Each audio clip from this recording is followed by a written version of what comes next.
Sud Radio Berkov dans tous ses états. Le face-à-face. Face-à-face aujourd'hui, 13h03 sur Sud Radio, avec non pas un mais deux invités, Arnaud Florac et Romain de Saint-Céran, tous deux auteurs et dessinateurs du livre Éducation Minimum. C'est publié aux éditions Magnus. Bonjour à vous deux. Bonjour. Bonjour. Alors je vais vous dire, j'ai lu ce bouquin, je l'ai reçu et j'ai pris un grand plaisir, mais je vous préviens, auditeurs et résistants et hôtes de Sud Radio, c'est très fort, et ce qui est très fort, c'est que ça va choquer un certain nombre de gens, ça va heurter un certain nombre de gens, mais ce qui est génial, c'est Montaigne qui parlait du frottis de cerveau, hein. Et alors, comme on se plaint que personne n'est plus éduqué, que on n'enseigne plus l'histoire au collège, qu'on n'enseigne plus rien, qu'on n'enseigne plus personne, et ben voilà, c'est un livre, Florac et Saint-Céran ont décidé de faire un livre qui s'appelle Éducation Minimum. Ça veut dire que si vos enfants ne savent plus lire, écrire, parler, qui ne parlent plus par borborique, mais que sur TikTok ils peuvent dire attention comme ça, eh ben ce livre est pour eux. Et pour vous, bien sûr, parents, parce que comme ça, vous allez aller à l'essentiel. Quand je dis l'essentiel, pourquoi? Alors voilà, nous avons Romain de Saint-Céran qui est là, et pour des raisons personnelles et ou professionnelles, Arnaud Florac ne peut pas se montrer, mais je comprends qu'Arnaud Florac ne peut pas se montrer, c'est lui qui a écrit le bouquin. Quand il commence à dire qu'en 1314, c'est là que la décadence a commencé, évidemment, il va avoir une légion, pas étrangère ou pas, qui va venir en tout cas s'occuper de lui. Mais pourquoi c'est fort? Parce que, effectivement, face au ronron que vous entendez du matin au soir, face à effectivement une espèce de doxa qui dit toujours la même chose. Alors, Florac et Saint-Céran pour les dessins qui sont remarquables. D'ailleurs, je vois que Rembrandt d'ailleurs va vous attaquer évidemment en diffamation et les en ayants plagiat. droit, ouais, on est mal. Ah ben c'est clair. D'ailleurs, en ce moment ça. Mais j'ai compris. On a fait attention aux droits d'auteur.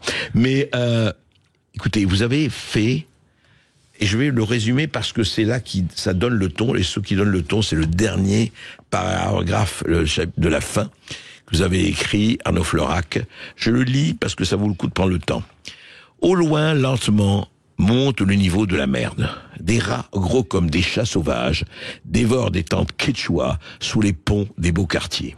La France qu'ils ont voulu, une France nulle en maths mais qui court vite, une France tacos, Kentucky Fried Chicken, en claquettes chaussettes, continue à changer, mais tout le monde fait semblant de ne pas s'en apercevoir. Dans les foyers morts, la lumière du dieu lard de la télé est allumée. Une.e, présentateur.ice, bien, écriture inclusive oblige, reçoit des pédophiles dépoitraillés et des sénateurs sous coke, je ne vais pas vous demander les noms, qui viennent expliquer que la France a toujours été comme ça. Tout de suite après la pub, on retrouve un reportage qui promeut l'inceste, un film qui parle de l'accueil d'un migrant, ou un spectacle subventionné dans lequel un objet religieux, catholique, car effectivement l'impertinence a ses limites, est tartiné d'excréments par des performeurs en juste corps. 1000 attaques au couteau ont eu lieu dans la journée, quelques blessures à la gorge dans le tas, des incivilités. Vous, il s'adresse au lecteur, ça ne vous intéresse pas.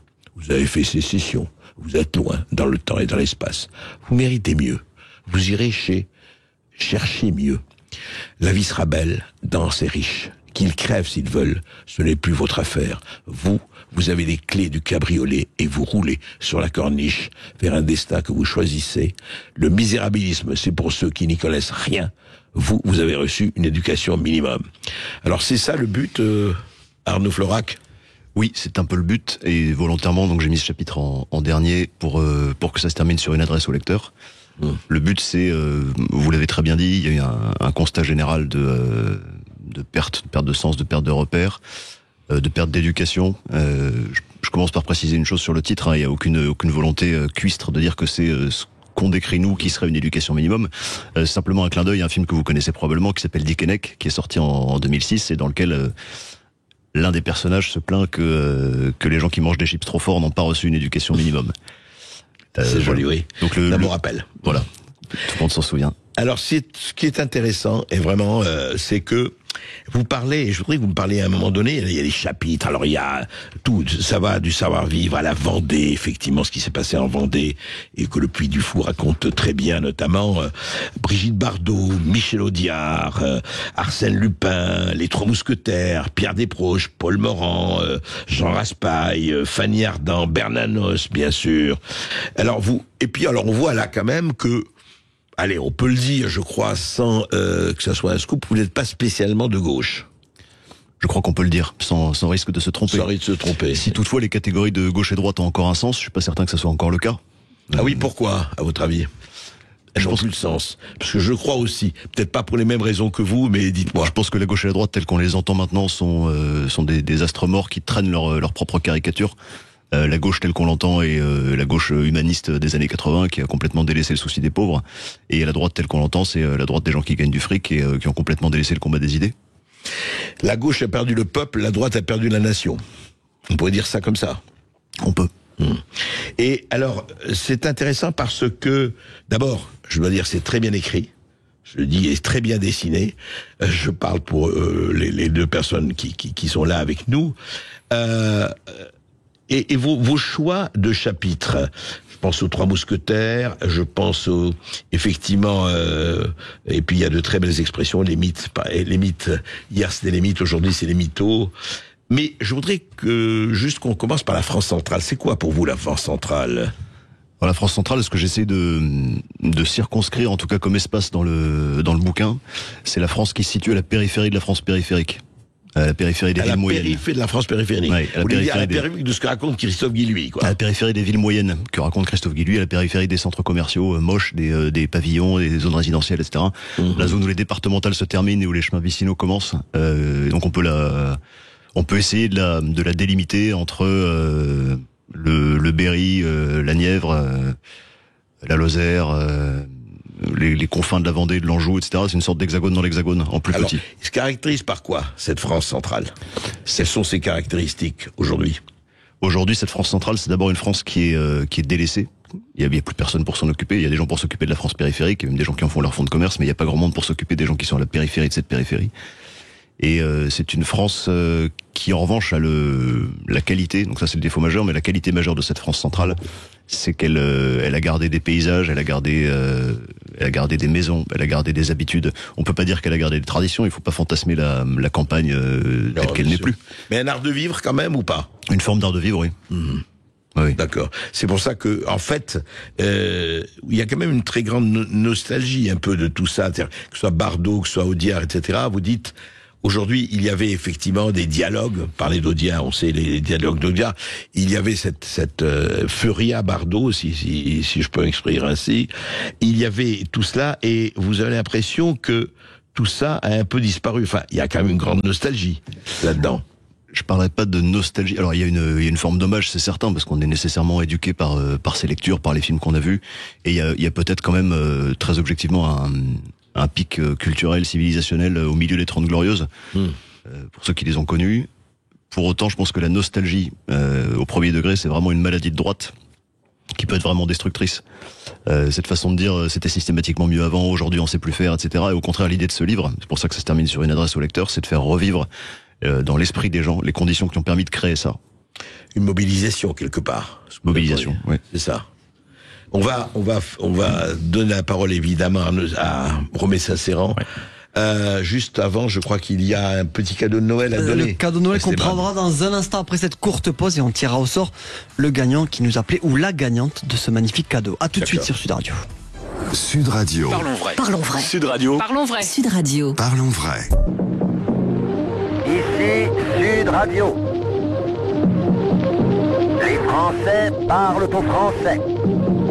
Je n'aime pas la blanquette de veau. Je n'aime pas la blanquette de veau. Sud Radio Bercoff dans tous ses états. Et je suis avec Romain de Saint-Séran et Arnaud Florac, Éducation Minimum. Je vous dis pas, on les avait passés par une porte dérobée, parce que, je vous dis pas, enfin, je veux dire, ils sont ils sont quand je vous dirai de quoi ils parlent, hein, sur la résistance, sur 1314, sur la République, franchement, je n'ai pas encore appelé la police, mais ça ne saurait tarder. Il y a déjà 50 fourgons de CRS qui sont devant Sud Radio pour les attraper comme étant sulfureux, à dissoudre, quoi. C'est une ligue à dissoudre, c'est évident. Alors, j'ai beaucoup aimé vraiment aussi, Romain Sincéré, votre de Saint-Céran, pardon, excusez-moi, j'ai pensé à Saint-Céré. Vous êtes dessinateur depuis toujours. C'est ça, oui. C'est ça. Et vous avez travaillé pour beaucoup de journaux. Oui, je travaille pour différents titres, pour La Furia, qui est le magazine. Absolument. Par lequel on s'est rencontré avec Arnaud. On a reçu Overton. Exactement. Voilà. Donc pour La Furia depuis quelques années. Je travaille pour L'Incorrect aussi, que vous connaissez peut-être depuis 7 ou 8 ans, enfin depuis la fondation. D'accord. Conflit, qui est une revue de géopolitique qui appartient au groupe Causeur, et puis quelques autres titres. Très bien. Oui, là, vous ne travaillez pas pour l'Humanité, ni pour Télérama. Oh, j'aimerais bien, je pense qu'on gagne mieux sa vie là-bas, mais... Bon, écoutez, la vie est longue. Je ferai passer le message. Mais non, non, mais j'aime beaucoup, vraiment, j'aime beaucoup les dessins qui sont très forts, qui sont bien faits, qui sont. C'est gentil. Je pense au portrait de Jean Raspail qui est magnifique, et puis beaucoup d'autres. Enfin, et alors Arnaud Florac, quand même. À un moment donné, c'est pour ça que je vous dis que non, je n'allais pas vous attaquer de négationnisme. Enfin, à un moment donné, vous dites quand même que la résistance était de droite. Certes. Il y a eu des résistants de droite, mais vous pouvez pas nier qu'il y a eu des résistants de gauche. C'est pas ce que je dis. Je dis que la résistance la plus courageuse, d'autant plus courageuse qu'elle a été anonyme et que par la suite sa mémoire a été salie, c'est la résistance de droite, voire la résistance, je sais pas si on peut dire extrême, ultra. Vous parlez des Maurassiens. Ouais, des gens d'inspiration maurassienne comme d'Étienne Dorf, puisque j'en parle dans le livre. Des gens d'inspiration catholique traditionnelle, l'amiral de Pinfinténio dont je parle aussi dans le livre.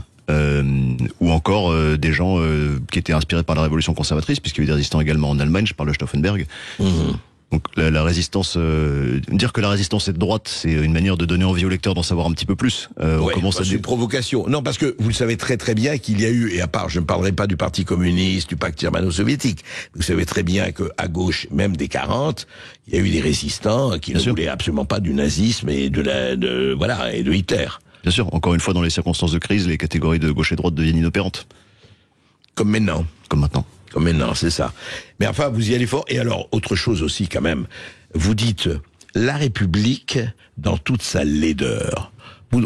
La République, il y a rien qui est bon, il y a rien tout est à jeter dans la République. Alors je dis ça je crois dans l'article qui parle de 1314. Exact. Que j'identifie comme début du bordel de manière un peu arbitraire. Alors expliquez. Alors vous savez que c'est un débat du camp, on va pas trop parler en termes de camp, mais du camp conservateur pour le dire au sens large, de savoir quand ça a commencé à décliner.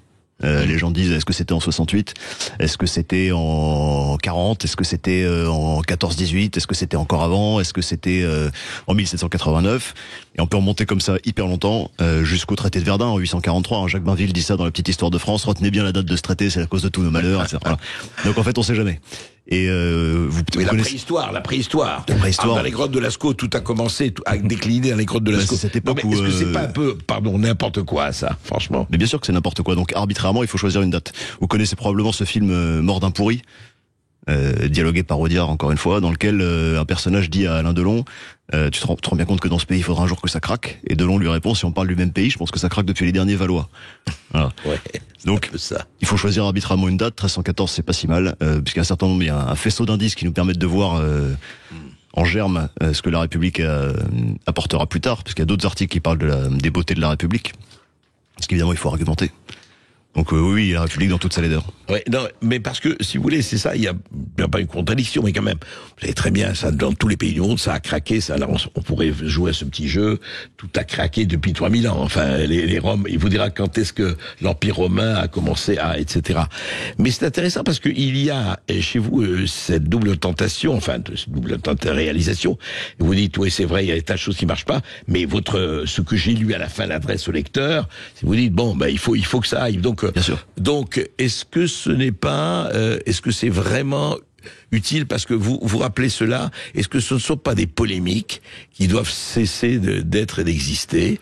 Et où est-ce que vous faites ça parce que la doxa, parce qu'il y a une pensée dominante, entre guillemets, parce qu'elle est plus tellement dominante, qui consiste à avoir allié un certain nombre de vérités ou de contre-vérités, et vous dites, bon, mais il faut quand même rétablir un peu les choses? Alors, si vous parlez de la résistance de droite, c'est juste pour mettre un coup de projecteur sur une partie de la résistance qui a souvent été oubliée volontairement ou quand elle n'a pas été diffamée. Si on parle de 1314, c'est vraiment un article qui est parodique presque, parce que vous savez, c'est un débat qui est quasi complètement absurde. C'est pour ça qu'il y a un point d'interrogation. De la même façon, il y a un autre article qui s'appelle Du Guesclin, coach en séduction, qui porte aussi un point d'interrogation, parce qu'on se doute bien que Du Guesclin n'est pas un coach en séduction. Mais l'idée, c'est d'inciter le lecteur non seulement à s'approprier certains points de l'histoire de France, mais aussi à se poser la question d'une manière un peu oblique par rapport à ce qu'on lui apprend. Et pour compléter un petit peu ce que dit Arnaud, mais je pense que vous l'avez ressenti à la lecture de l'ouvrage, on essaye quand même de mettre aussi beaucoup de légèreté et d'humour, avec sérieux bien sûr, mais dans la lecture, parce qu'on n'est pas des contemplateurs ou des contempteurs, et l'idée c'est au contraire d'amuser et d'attirer le lecteur par ce biais aussi. Donc, mais c'est réussi, c'est-à-dire que même si on n'est pas d'accord avec vous, et enfin, évidemment on n'est pas d'accord avec vous, mais je n'ai pas considéré comme la grande discussion philosophique ou théologique. C'est pas une to-do list, ni une somme théologique, c'est pas le but. Mais c'est pour ça, mais pourquoi on aime un certain nombre de gens, de Céline à Audiard et de Morand à Chardonne, etc. C'est parce que au moins ils savaient écrire, ce qui est quand même déjà une qualité non négligeable. Mais de ce point de vue-là, justement, il y a quelque chose de... Moi, le chapitre sur De Gaulle m'a beaucoup amusé. Pourquoi? Parce que vous avez appliqué à De Gaulle ce que tout le monde dit de Mitterrand, l'artiste. C'est Mitterrand qu'on a toujours appliqué l'artiste. Je vais vous dire, attention, De Gaulle, chapeau l'artiste. Pourquoi? Racontez, parce que les gens n'ont pas lu votre livre, je les enjoins à le lire, mais... Il y a une ligne d'équilibre à trouver quand on parle du général de Gaulle. Il y a une hagiographie de Gaulle qui est maintenant, je pense, parfaitement documentée, parce que tout le monde est gaulliste. Le temps où Nicolas Sarkozy disait être gaulliste aujourd'hui, c'est être révolutionnaire, je pense que c'est complètement révolu. Aujourd'hui, tout le monde s'approprie de Gaulle. Ça veut plus rien dire d'ailleurs, c'est ce que je même dis. Même ceux qui étaient les enragés de mai 68, même les gauchistes de mai 68, pratiquement. Mais tout le monde se veut gaulliste parce que c'est un petit peu tout ce qui nous reste de régalien. Là, pour le coup, il y a une vraie nostalgie stérile de la part des gens qui se proclament du gaullisme en 2023. Et donc, c'est aussi le moment de réhabiliter certaines vérités sur le général de Gaulle. Et en fait, chapeau l'artiste, parce que effectivement, en termes d'illusionnisme, c'est quelqu'un qui est remarquablement doué. Oui, mais il n'a pas été que illusionniste. Non. Mais il a réussi un numéro d'escamotage, notamment en 45. C'est ce que dit Audiard dans Vive la France. Il dit la France, grâce à lui, est passée directement de la défaite à la victoire sans passer par la collaboration. Et en fait, Audiard aussi. Audiard aussi. Lui, il est passé par la collaboration, mais il a récupéré une carte de résistant premium en avril 45. Mais voilà, quand on parle de Gaulle, il faut lui reconnaître un talent pour avoir inventé un souffle esthétique, éthique, dans lequel la France se retrouvait et qui lui rappelait les grandes heures qu'elle avait connues pendant des siècles. Donc pour ça, il a été très bon. Et il a été une deuxième fois illusionniste en Algérie, parce qu'il quand on est capable de déclarer je vous ai compris, que tout le monde a l'impression d'être compris et que finalement il a rien compris, quand on rallume les projecteurs et que le magicien a disparu avec les portefeuilles, on se sent un petit peu floué, mais on peut pas s'empêcher d'applaudir. Et puis est-ce que la politique peut se faire sans illusion et sans illusionnisme? À mon avis, c'est probablement pas. De ce point de vue-là. Maintenant, juste un mot, je fais une parenthèse. Il y a un livre, encore une fois, je parle de votre livre et vraiment, j'enjoins à le lire parce que vous allez passer un beau moment de plaisir. Même si vous n'êtes pas d'accord du tout avec ce qui est dit, mais au moins il y a l'écriture et puis il y a la culture, ce qui n'est pas négligeable en ces temps opaques. Et il y a un livre que je vous recommande à vous deux aussi, vous l'avez pas lu, c'est le livre Le paradoxe français de Simon Epstein. Alors écoutez, lisez-le, ça s'appelle Antisémite dans la résistance, antisémite, oui, antisémite avant l'occupation et résistance sous l'occupation, c'est-à-dire qu'il raconte, mais document à l'appui, ça n'a rien à voir, c'est vraiment un livre d'historien, comment les gens de l'ALICRA, de ceci, etc., ont basculé dans la Waffen-SS jusque-là, ou en tout cas dans la collaboration, et comment dans la résistance, il y avait effectivement des gens de droite ou d'extrême qui pouvaient être antisémites, qui ont basculé contre les Allemands, etc. Et c'est un livre extrêmement fort et documenté. Pour revenir à comment vous avez choisi vos écrivains? Il y en a évidemment. En fonction de quoi vous avez choisi Paul Morand ou Bernanos ou tous les autres, enfin Jean Raspail, etc. Alors évidemment, c'est complètement arbitraire. Et évidemment, c'est une liste qui n'est pas finie. Il y a de la matière pour un volume 2 qu'on écrira peut-être cette année. On a commencé à travailler. Ouais. On sortira peut-être cette année. Alors il y a deux choses. D'abord, il y a des écrivains qui sont méconnus et injustement. Typiquement Paul Morand.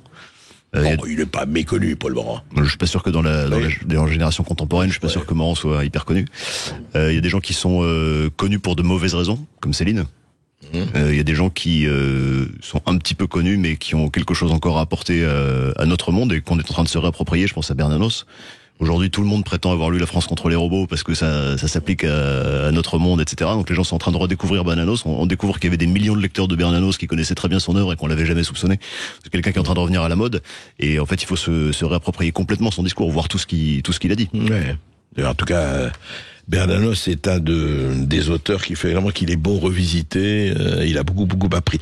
On se retrouve juste après cette petite pause et je crois que Esteban a une annonce à nous faire et des heureux. Ah oui, des heureux et une heureuse évidemment puisque c'est Alice qui est la grande gagnante du jour. Bonjour Alice.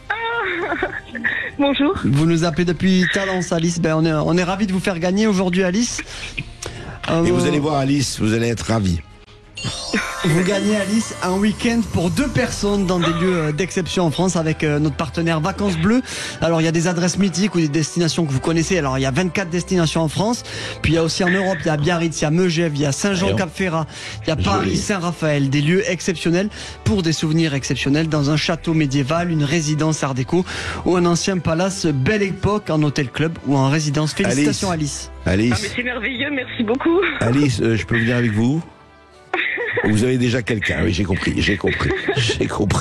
En tout cas, écoutez, on est ravis de... Avec plaisir, Alice, on est ravis de vous faire gagner ça pour les fêtes de Noël et puis pour tout le monde. Ça continue le Grand Sapin Sud Radio jusqu'au 25 décembre sur sudradio.fr et sur les réseaux sociaux de Sud Radio. Félicitations encore, Alice. Merci beaucoup et merci pour vos émissions. On écoute tous les jours. C'est génial. Merci Alice. À tout de suite sur Sud Radio. Sud Radio Berkhoff dans tous ses états, midi 14h. André Berkhoff. Ici Sud Radio. Les Français parlent au français. Les carottes sont cuites. Les carottes sont cuites. Sud Radio Berkhoff dans tous ses états. Alors voilà, j'ai avec moi un duo de réac, mais qui écrivent très bien et qui dessinent très bien. Donc il leur sera beaucoup pardonné parce qu'ils auront beaucoup stylisé et c'est une bonne chose. Et c'est un livre, encore une fois, que je vous recommande parce qu'on y prend beaucoup de plaisir. Alors, on parlait un peu de la République, de la Résistance, etc. Et vous avez choisi notamment Pierre Desproges et pas Coluche. Oui. Pourquoi ? Je pense que le travail de Desproges a mieux vieilli que celui de Coluche. Ça, c'est vraiment un avis personnel. Ouais. Et je pense aussi que Desproges était un écrivain, ce qui n'était pas le cas de Coluche. Donc il y a toujours quelque chose. En fait, vous lisez les textes de Coluche quand ils sont pas dits par Coluche. Bon, c'est pas mal, mais oui, c'est vrai. Enfin, vous lisez les textes de Desproges. C'est encore. C'est encore brillant. Aussi, ouais, c'est brillant. Et puis même les textes qui sont datés, je pense au réquisitoire du tribunal des flagrants délires, où il n'y avait pas que des gens qui sont passés à la postérité. Même si vous n'avez pas les références, même si vous n'avez pas grandi dans les années 80, en fait c'est encore bien, c'est encore drôle. Et il y a un côté éducateur chez Desproges dans la façon d'écrire. Ce que je dis dans le bouquin, c'est si vous voulez apprendre à écrire, vous allez courir pendant 6 mois avec du Desproges dans les oreilles. Je pense qu'il y a vraiment ça. Et il n'y a pas ça chez Coluche. Ouais. Et pour cause, si je peux compléter, Coluche était quand même connu pour avoir des scouts qui faisaient le tour des cafés théâtres tous les soirs et les artistes amateurs retrouvaient leurs propres blagues dans la bouche de Coluche sur une radio concurrente le lendemain. Donc Coluche avait une forme de génie, mais dans... C'est pas très très très sympa ça, parce que Coluche n'était pas, enfin il était pas que ça, mais il y a eu beaucoup de copycat à l'époque aussi. Hein. Oui, mais très sincèrement, je vais vous dire, moi j'ai bien connu Coluche, c'est pas parce que je l'ai bien connu, c'est quelqu'un qui avait son génie propre. Vous savez, ce qu'il a réussi à faire, dans la grande blague des élections de 80. C'était assez hallucinant, quoi. Mais vous l'aimez pas parce qu'il est de gauche, c'est ça? Pas du tout. J'aime beaucoup Coluche par ailleurs, mais s'il fallait choisir un génie propre, c'est vrai qu'on a privilégié Desproges. Ouais. Mais parmi les humoristes, vous voyez d'autres, je sais pas parce qu'il n'est pas dans votre bouquin. Est-ce que, pour vous, par exemple, et ce qui compte d'abord, c'est le style? Alors, je sais que Cocteau disait que la forme, c'est le fond remonté à la surface. Mais quand même, est-ce que c'est pas le style qui compte? Et on dit toujours, vous savez, les écrivains de droite écrivent mieux, ou en tout cas ont plus de style que les écrivains de gauche. Alors les écrivains de droite, bon, je considère qu'effectivement ils écrivent mieux que les écrivains de gauche, mais c'est pas une vérité absolue.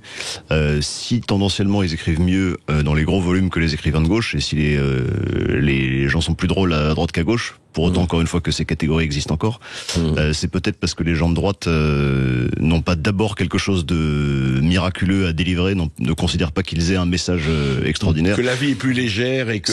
C'est d'ailleurs le cas, on parlait hors antenne de Roger Nimier, mais c'était d'ailleurs le cas de l'opposition entre le nouveau roman et les hussards. En fait, la raison pour laquelle les nouveaux romans nous paraissent aujourd'hui terriblement chiants, et parce qu'il était déjà à l'époque, c'est parce que les auteurs étaient persuadés d'avoir quelque chose à dire, et en tout cas un style à déconstruire, une forme à réinventer, etc. Nimier et ses copains, ils voulaient juste faire des bons romans. Et par ailleurs, pour terminer sur votre question sur le style, alors effectivement, je pense que forme et fond sont indissociables, mais surtout, qu'on parle de politique, de religion, d'art ou de n'importe quoi, toute conversion est esthétique. C'est vraiment un truc auquel je crois profondément. De toute façon, l'art est esthétique. Si l'art n'est pas, il n'y a pas d'esthétique, ça ne vaut pas grand-chose. Mais vous voyez, par exemple, il y a des gens, les plus grands, en fait. C'est intéressant, mais je vous pose la question à vous deux. Hein. Les plus grands transcendent ces notions de droite et de gauche qui, pour moi, effectivement, aujourd'hui, en tout cas, la droite a, comme on répète, hein, la gauche a perdu le peuple et la droite, la droite officielle a perdu la nation.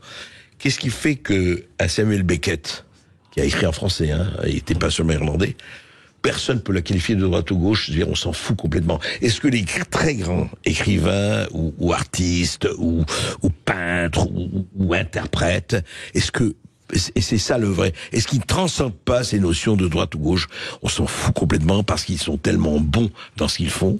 Et je parlais de Beckett, mais il y en a beaucoup d'autres. Je parle de Blaise Cendrars. On pourrait en citer un certain nombre. Moi, je pense que les plus grands, surtout, ne se définissent pas en termes de droite ou de gauche. Si on reparle de Desproges, cité, je sais pas si c'est une vraie citation, mais Desproges dans un de ses spectacles dit qu'on soit de gauche ou de droite, on est hémiplégique, disait Raymond Aron, qui était de droite. Ouais, c'est pas, mais il disait pas ça Raymond Aron, mais elle est très bonne. Voilà, et en fait, il y a ça, c'est-à-dire que les grands artistes les grands auteurs, les grands sont d'abord de grands artistes. Voilà, ils se posent pas la question. Non, je partage.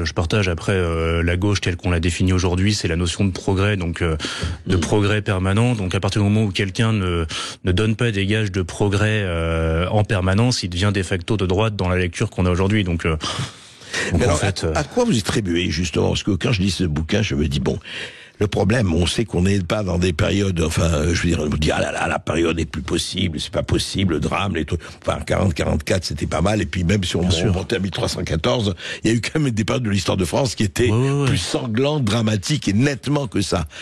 Pourquoi il y a cette espèce, alors on va pas parler du woke et de la cancel culture, mais quand même, pourquoi il y a cette espèce de solennité prétentieuse et obséquieuse, imbécile, où effectivement l'humour est en train de, je ne dis pas de disparaître, mais enfin vraiment d'être relégué au magasin des accessoires.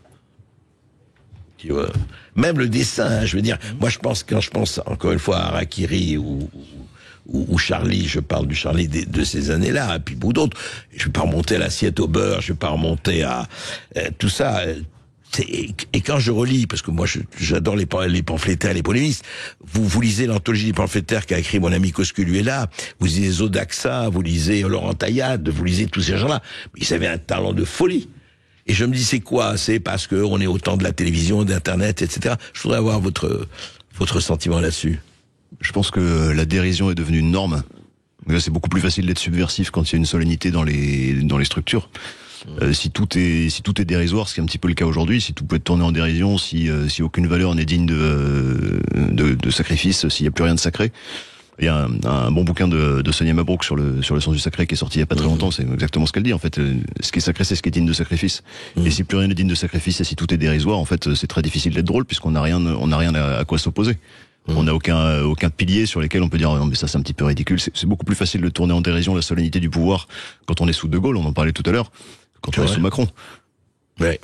Parce que le pouvoir n'existe plus ou parce que le pouvoir est devenu parodique? Le pouvoir est devenu médiocre, il est sa propre parodie.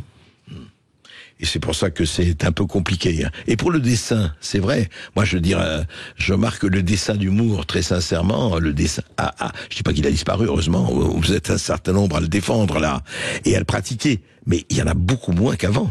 Et je veux pas dire que c'était pas mieux avant, c'est pas le problème. Mais vous aviez quand même une pléiade, enfin, excusez-moi, vous aviez Reiser, vous aviez... il y a eu quelques petits événements géopolitiques qui ont fait qu'on peut se prendre des bastos quand même. Donc je pense que ça a pu refroidir certaines personnes. Non, après, non, je pense qu'il y a toujours une tradition du dessin de presse en France qui est vivace. On le montre au sein de la Furia et au sein d'autres magazines. Le Canard enchaîné aussi, c'est pas propre à droite. Il y a toujours une tradition du dessin de presse, du dessin satirique, qui sait appuyer ou taper là où il faut. Donc non, je pense pas que ce soit quelque chose qui soit mort aujourd'hui. Au contraire, je pense qu'il y a un bel avenir.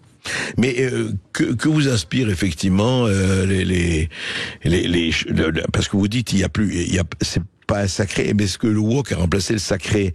Est-ce que le fait, par exemple, qu'on arrive, et on est arrivé, je prends un anglicisme, mais c'est exprès, au congrès américain, vous savez, on fait toujours une prière à la séance d'ouverture du congrès, et on a eu ça, c'est absolument authentique. Quelqu'un a dit, finissez ça, parce qu'on dit la prière en Amérique, il dit Amen, et il ajoute a woman. A woman, ouais. Voilà. Donc, est-ce que ce n'est pas devenu cette espèce de parodie d'ersatz du sacré, contre lequel, si vous dites des choses, vous risquez la chambre correctionnelle, le procès, etc., etc. Votre exemple est bon parce qu'en plus de la culture woke, il y a l'inculture totale de quelqu'un qui maîtrise même pas sa propre langue. Je pense que dans cette imposition, dans ce sectarisme de la sous-culture woke, il y a qu'une partie du sacré. En fait, c'est le tabou. Et le tabou, c'est qu'une partie du sacré. Encore une fois, le plus important dans le sacré, c'est ce qui est digne qu'on se sacrifie. Et je pense pas qu'il y ait énormément de gens qui aient envie, sans même parler de mourir, qui aient envie de souffrir ou de donner du temps pour que survive à travers les siècles la culture woke. Est-ce que ça vient par rapport au ce qu'on dit beaucoup aussi, c'est que l'individualisme tout à fait radical, si on peut dire, dans lequel on baigne aujourd'hui, la notion de la cause collective, du bien collectif, etc., a un peu disparu. Est-ce que ça joue, ça, à votre avis? Je pense que ça peut revenir assez facilement. Moi, je veux compléter ce que disait Arnaud. Enfin, tu dis qu'il n'y a pas de choses dignes d'être sacrifiées dans le wokisme.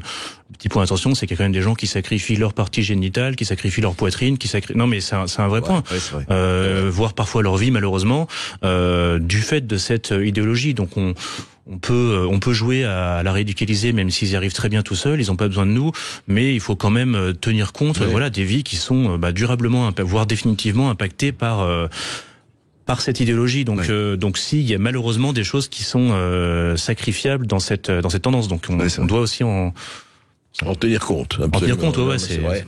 C'est vrai.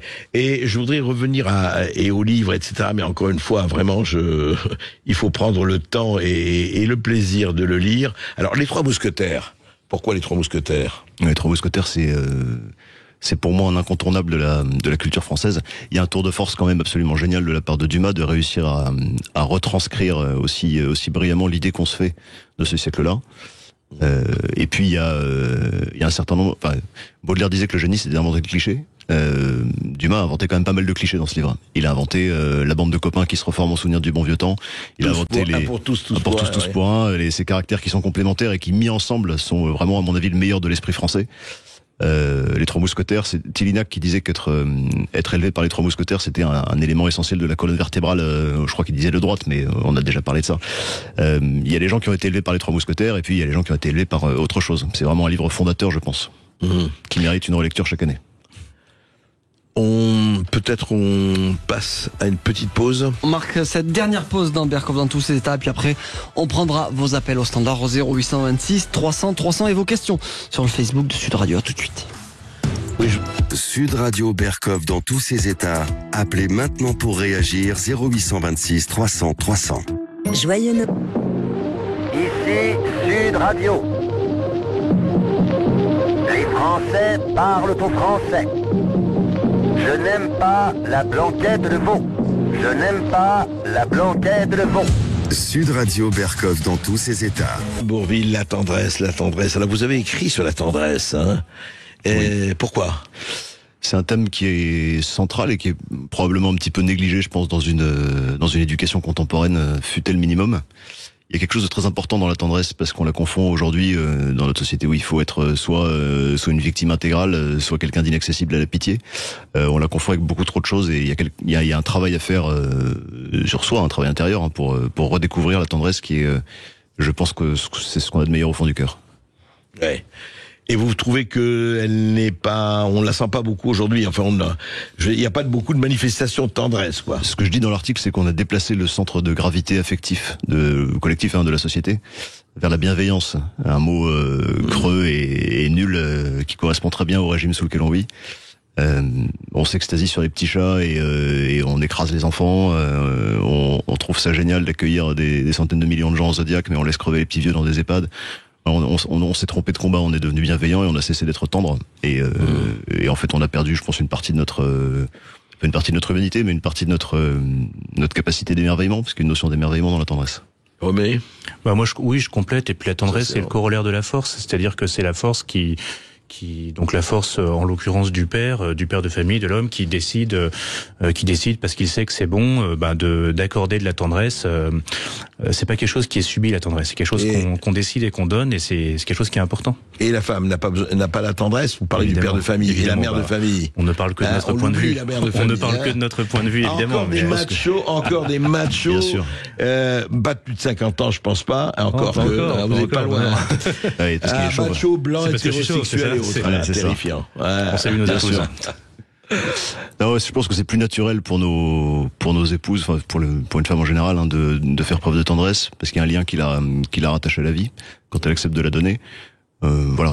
Et justement, il y a une lecture virile, voire parfois viriliste, même à droite, qui fait que on confond virilité, force et puissance, et que en fait la tendresse est justement une composante intégrale de cette virilité et qu'on a voulu rappeler dans le bouquin. Ouais, vous le faites bien. D'ailleurs, pourquoi dit-on la virilité ? On peut se poser des questions. Et le féminisme. Le féminisme. Ouais, terrible. Faut changer tout ça. Faut changer tout ça. C'était Jean Paul qui disait, c'est embêtant en ce moment, c'est que les mots ont changé de sens et les sens de mots. Nous vivons tous là depuis Orwell et même avant Orwell, etc. Alors, je voudrais qu'on parle, vous avez dit, on l'a un peu oublié, et c'est vrai, Paul Morand. Oui. Pour prendre cet exemple, parce que Paul Morand, c'est vraiment le prince du, enfin un des princes du style, je dirais. Je relisais son bouquin sur Fouquet, sur le surintendant Fouquet, magnifique. Le soleil offusqué. Et voilà, magnifique.